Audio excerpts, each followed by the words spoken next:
Hi అండి. Welcome to my channel. మేము మంచున్నామండి. మీరందరూ మంచిగుండాలని ఆ భగవంతుని కోరుకుంటానండి. మా తమలపాకు చెట్టు చూడండి ఎంత మంచిగయింది. అసలు ఈ చెట్టయితే ఎన్ని సార్లు పెట్టినా నేను 3, 4 టైమ్స్ ఫెయిల్ అయింది. ఈసారి మా మామయ్య తీసుకొచ్చి పెట్టిండు. ఆయన గోల్డెన్ హ్యాండ్స్ తోటి ఆ చెట్టు మంచిగా నిగనిగలాడుతుంది. ఇది అసలు మెయిన్ ఈ వీడియోలో ఏముంటదంటే నేను లాస్ట్‌కి ఒక ఇష్యూ చెప్తానండి. రీసెంట్‌గా మా ఫ్రెండ్ వాళ్ళ పాపకి జరిగింది. ఈ మధ్య జనాలు ఎట్లుంటారో మీకు ఆ విషయం చూస్తే ఆ స్టోరీ ఇంటే అర్థమవుతుంది. ఇక్కడ నేను ఈవినింగ్ మస్తు రోజులైతుంది అసలు డాబా పైన క్లీన్ చేయక. ఇంతకుముందు మాకు 2 కుక్కలు ఉంటుండే. ఒకటి డాబా పైననే ఉంటుండే. అంటే డాబా పైన నైట్ అయితే డాబా పైననే వదిలేస్తుంటిమి దాన్ని. అది అక్కడనే ఉంటాయి కాబట్టి వారానికి ఒకసారన్నా నూకుతుంటే అంటే అది టాయిలెట్ గిన పోతాయి కదా, క్లీన్ చేస్తుంటాయి. అది రీసెంట్గా నాగుల పంచమి రోజు అనుకుంటా. నాగుల పంచమి అంటే కార్తీక మాసంలో వచ్చే నాగుల చవితి కాదు, మన శ్రావణ మాసంలో వచ్చే నాగుల పంచమి రోజు అది సడన్గా అది చనిపోయింది. అప్పటి నుండి అసలు క్లీన్ చేస్తలేదు, డాబా పైనకి ఎక్కులేదు. ఈ సంక్రాంతికి పిల్లలందరూ డాబా పైన ఆడుకున్నారు. మొత్తం అన్ని పేపర్లు అవి ఇవి ఉన్నాయి. ఎటు చూసినా దారం పుండలై ఈ పతంగులు అవే ఉన్నాయి. క్లీన్ చేద్దామని డాబా పైనకి ఎక్కిన. మార్నింగ్ కన్నా ఈవినింగ్ మనం డాబా పైన గిన ఎంత ప్రశాంతంగా ఉంటుంది. అసలు ఇంటి బయటకు వెళ్తేనే చాలు ఎంత ప్రశాంతంగా ఉంటుంది. అంటే సాయంత్రం ఆ సూర్యుడు వెళ్ళిపోయేటప్పుడు కొంచెం వెచ్చగా ఉండి మళ్ళా చల్లగా గాలి వస్తుంది. ఇంకా ఇప్పుడు ఎండాకాలం స్టార్ట్ అవుతుంది కాబట్టి ఇంకా మంచిగా ఉంటుంది డాబా పైనకి ఎక్కితే. కానీ నేను ఎక్కువ డాబా మీదకి వెళ్ళను. ఎందుకంటే అసలు ఇంట్లో వర్క్ చేసుకోవడానికే టైం ఉండదు ఎక్కువ.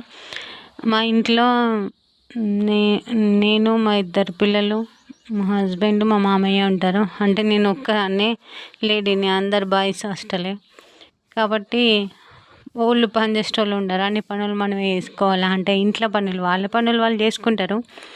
ఇంట్లో పనులు ఏదన్నా మనమే చేసుకోవాలి కాబట్టి ఖచ్చితంగా ఇబ్బంది అవుతుంది. ఇక అన్నీ చూసుకోవడం, అన్నీ మేనేజ్ చేసుకోవడం మాత్రం బాగా ఇబ్బంది ఉంటుంది. ఈ సింగిల్ లేడీస్ ఉన్న ఇండ్లలో అయితే అట్లనే ఉంటుంది. పిల్లలు కొంచెం హెల్ప్ చేస్తే ఏం కాదు, కానీ వాళ్ళు ఇంకా చిన్నోళ్ళే కదా, కొంచెం పెద్ద అయితే హెల్ప్ చేస్తారు. ఇందాక మీకు ఒక విషయం చెప్తా అన్నా కదా, మా ఫ్రెండ్ వాళ్ళ పాపకి జరిగింది. అయితే ఒక 1 year బ్యాక్ అనుకుంటాం. దానికి మా ఫ్రెండ్ నేను కలిసి వాళ్ళ పాప బర్త్డే అని డ్రెస్ కొనడానికి వెళ్ళినాం షాపింగ్ మాల్కి. ఒక మంచి వెస్ట్రన్ డ్రెస్ సెలెక్ట్ చేసి తీసుకొని వచ్చినాం. నిజంగా ఆ డ్రెస్ చాలా బాగుంది. ఆ పాపకి బాగా సెట్ అవుతుంది. కాకపోతే ఆ పాప ఏం చేసింది, నాకు అసలు ఆ డ్రెస్ వద్దు అని మొండికేసింది. సరేనా అని డ్రెస్ రిటర్న్ ఇచ్చేసి వచ్చింది వాళ్ళ అమ్మ. అట్లనే మళ్ళా దాని తర్వాత బర్త్డే తర్వాత మళ్ళీ ఏదో ఆకేషన్కి డ్రెస్ తీసుకోవడానికి వెళ్ళింది తను. వెళ్తే అట్లనే వాళ్ళ అమ్మ ఏ డ్రెస్ సెలెక్ట్ చేసినా ఆ పాప ఇంతకుముందు మంచిగా వేసుకుంటుండే, కానీ మళ్ళీ అదే చేసింది. మళ్ళీ ఆ డ్రెస్ నాకు నచ్చలేదు అని అన్నది. సరే వాళ్ళ అమ్మ ఆమెకే బాధపడ్డది. ఎందుకు ఇట్లా వేస్తుంది ఇది, ఎప్పుడు నేను సెలెక్ట్ చేసిన ప్రతి డ్రెస్ మంచిగా వేసుకుంటుంటే అసలు ఒక్కటి కూడా ఇది చేయకపోతుండే, నువ్వు అమ్మ మంచిగా సెలెక్ట్ చేస్తే వేస్తావే అని అంటుండే, ఎందుకు ఇట్లా వేస్తుందని బాధపడ్డది. అయితే సడన్గా ఆ పాప ఒకరోజు మా ఇంటికి వచ్చింది.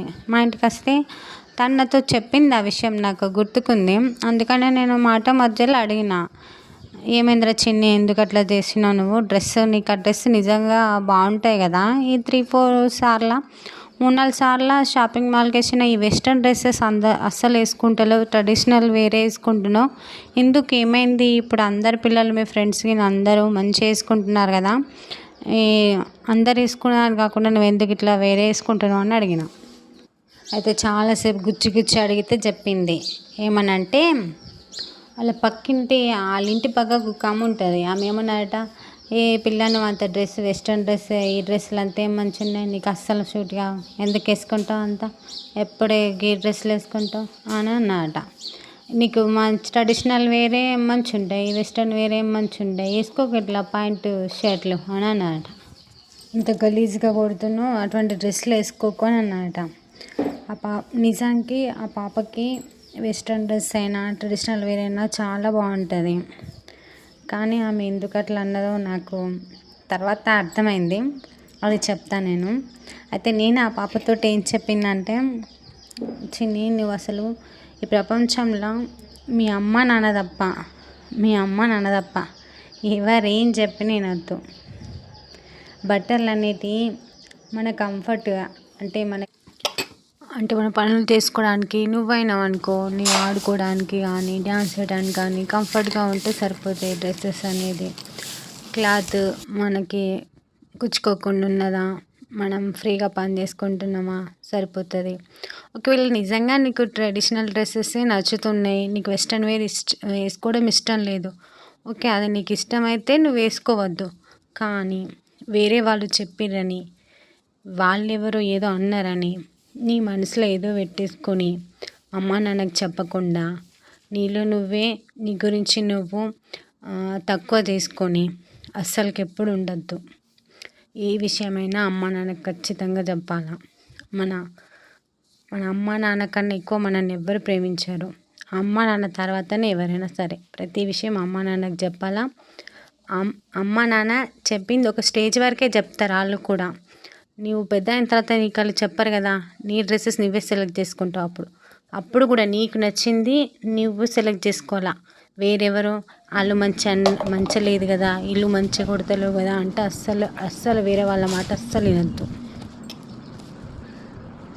అని చెప్పేసరికి తను కూల్ అయింది. తర్వాత నేను ఇంకొక విషయం కూడా చెప్పిన తనతోటి. ఇప్పుడు నువ్వు చదువులో మంచిగా చదువుతావు, డ్యాన్స్ బాగా చేస్తావు, అందరితోటి మంచిగా ఉంటావు, మంచిగా యాక్టివ్ ఉంటావు. మేబీ వాళ్ళ పాప కన్నా నువ్వు ఎక్కువ ఉంటావు. అందుకనే నేను అసూయతో దేశంతో పగతో కుళ్ళుకుంటారు. అటువంటి వాళ్ళు మస్తు మంది ఉంటారు. ఎవరు నీకు మంచి చెప్తున్నారు, ఎవరు చెడు చెప్తున్నారు అనేది నువ్వు తెలుసుకోకపోవచ్చు. ఈ ఏజ్లో నీకు తెలియదు, కొన్ని రోజుల తర్వాత అర్థమవుతుంది. కానీ అమ్మ నాన్నకి ఏ విషయమైనా చెప్తే నువ్వు తెలుసుకోకపోయినా అమ్మ నాన్న నీకు వాళ్ళకి అర్థమవుతాయి కాబట్టి నీకు చెప్తారు. వేరే వాళ్ళ మాట విషయమైనా ఫస్ట్ అమ్మతో కంపల్సరీ షేర్ చేసుకోవాలా. సరేనా అని చెప్పి తను పంపించిన తర్వాత మా ఫ్రెండ్కి చెప్పిన విషయం అంతా చెప్తే అదేమన్నా అంటే, అది అసలు నేను ఎందుకు ఇట్లా వేస్తుందని బాధపడ్డా తప్ప రీజన్ ఏదైనా ఉంటే కావచ్చు అని ఆలోచించలేను. నువ్వు మంచిగా ఆలోచించను అని అన్నది. ఇక్కడ నా గొప్పలు నేను చెప్పుకోవడం అని కాదు, కానీ అసలు అంటే పిల్లల్ని చూసి ఓర్వలేక హత్యలు చేసుడు ఇవి మనకు కొంచెం కనిపిస్తుంది. ఈ మధ్య ఎక్కువైతున్నాయి. ఆ విషయాలు పక్కన పెడితే పిల్లల్ని మనల్ని మెంటల్గా ఏదన్నా బయటకు వెళ్తే అట్లా ఇట్లా అని పొడుసూపుల మాటలు అంటారు కొంతమంది ఓర్వలేని వాళ్ళు. అది కాకుండా పిల్లల మైండ్ సెట్ని పాపం వాళ్ళు చిన్న పిల్లలు, వాళ్ళ మైండ్ ఎట్లుంటుంది, ఎంత అనం ఆలోచిస్తారు వాళ్ళు. ఇది ఇంట్లో మనం గట్టిగా బెదిరిస్తేనే ఏడుస్తారు. అలాంటి వాళ్ళ దగ్గరికి వెళ్ళి నువ్వు అట్లా ఇట్లా అంటే అని వాళ్ళ మైండ్ని పాడు చేయడం తప్ప ఏం వస్తుంది అసలు వాళ్ళకి. ఇసుంటోళ్ళు ఆడుంటారు. మనల్ని చూసి ముంగట మంచిగా మాట్లాడే వెనుకకు ఎక్కిరిచ్చిన్నోళ్ళు ఎట్లనో పిల్లలకు కూడా అట్లనే ఉంటారు. కాబట్టి మన పిల్లలు ఏదైనా చేంజెస్ వస్తే మనం ముందుకు గమనించి కంపల్సరీ వాళ్ళతో మాట్లాడాలా. మనం ఎంత మాట్లాడితే అంతా వాళ్ళు చెప్తారు మనకి. ఇలాంటి వాళ్ళు ఎట్లా అంటే ఏదో ఒక మాట అనేస్తారు, అయిపోయాం. దాని గురించి మనం గంటలు రోజులు ఆలోచించుకుంటూ బాధపడతాం. అంటే అదే వాళ్ళకి సరదా. మనం ఎంత బాధపడితే మనం అంత టైం వేస్ట్ చేసుకొని అడ్డమైన వాళ్ళ గురించి ఆలోచించుకుంటూ కూర్చుంటాం. కాబట్టి వాళ్ళ మాట్లాడుకొని మన సెల్ఫ్ కాన్ఫిడెన్స్ని మనం తగ్గించుకుంటాం. కాబట్టి వాళ్ళకి కావాల్సింది అదే, మన పని మనం చేసుకోవద్దు, మనం కాన్ఫిడెంట్గా ఉండొద్దు, అదే వాళ్ళకి కావాల్సింది. అంటే వాళ్ళు ఏమన్నా అంటే మనం రియాక్షన్ ఇచ్చినామంటే వాళ్ళ అన్నానికి మనం ఏకీభవించినట్టు అయిపోతుంది. కాబట్టి ఎవరి గురించి కూడా ఏదన్నా సరే మీద దుమ్ము పడితే దులిపేసుకొని పోవడమే. అటువంటి వాళ్ళ కోసం ఒక్క నిమిషం టైం కూడా వేస్ట్ చేయొద్దు. ఇది అన్నంత ఈజీ ఉండదు. కాకపోతే అలాంటి అలవాటు చేసుకోవడం చాలా మంచిది. ఎందుకంటే ఇటువంటి వాళ్ళు ఖచ్చితంగా మీకు ఎదురయ్యే ప్రతి 5గురిలో 2 కంపల్సరీ ఉంటారు. జాగ్రత్త ఉండండి.